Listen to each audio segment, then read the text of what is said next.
आनंद इन नेत्रों को प्राप्त हो रहा है, जो आनंद इन कानों को प्राप्त हो रहा है, उस आनंद की कोई सीमा नहीं है। उस आनंद को बताया नहीं जा सकता, उस आनंद को कहा नहीं जा सकता। कोई किसी से प्रेम करे और कोई उससे पूछे कि भाई आप हमसे कितना प्रेम करते हैं, तो प्रेम की कोई सीमा होती है क्या? वो तो अगाध है। अब माप तौल करने वाला तो है नहीं कि बता दे हम इतना करते हैं।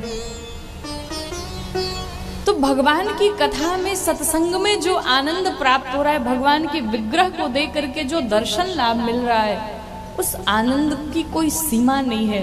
उसे बताया नहीं जा सकता, उसे जिह्वा से वर्णन नहीं किया जा सकता। और गोस्वामी जी भी कहते हैं कि सो सुख जानई मन रुकाना, नहीं रसना पही जाहि बखाना।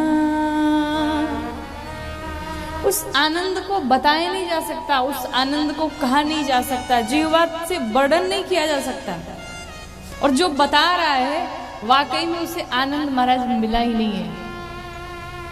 किसी को भगवान के दर्शन हो जाए और वो बार बार कहे मैं भगवान के दर्शन हो गए, भगवान के दर्शन हो गए, अगर वाकई में उसे भगवान के दर्शन हुए हैं तो वो बताने लायक बचेगा नहीं। क्या बताएंगे?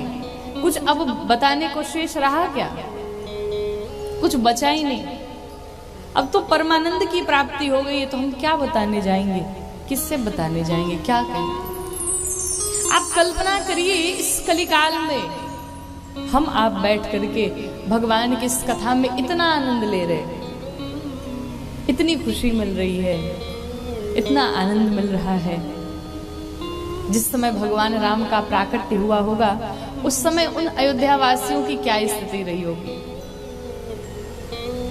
ब्रह्म का कभी जन्म नहीं होता, भगवान का कभी जन्म नहीं होता, लेकिन उस भगवान ने जन्म ले लिया। किसके कारण? भक्त के प्रेम के कारण। सिर्फ और सिर्फ भक्त के प्रेम के कारण, दूसरा कोई कारण नहीं है। सारे शास्त्र, सारे ग्रंथ उठा करके पढ़ लीजिए, सबका एक ही सार मिलेगा कि न भगवान ज्ञान से मिलेंगे, न बुद्धि से, न बल से, न आयु से। अगर भगवान मिलेंगे तो सिर्फ और सिर्फ प्रेम से मिलेंगे, दूसरा और कोई मार्ग नहीं। प्रेम किया जाए भगवान से जितना हो सके। भगवान तो बस प्रेम के भूखे हैं। भगवान जाति नहीं देखने जाते, भगवान अमीरी गरीबी नहीं देखने जाते, भगवान कुछ नहीं देखते। भगवान यहाँ का सिर्फ भाव देखते हैं।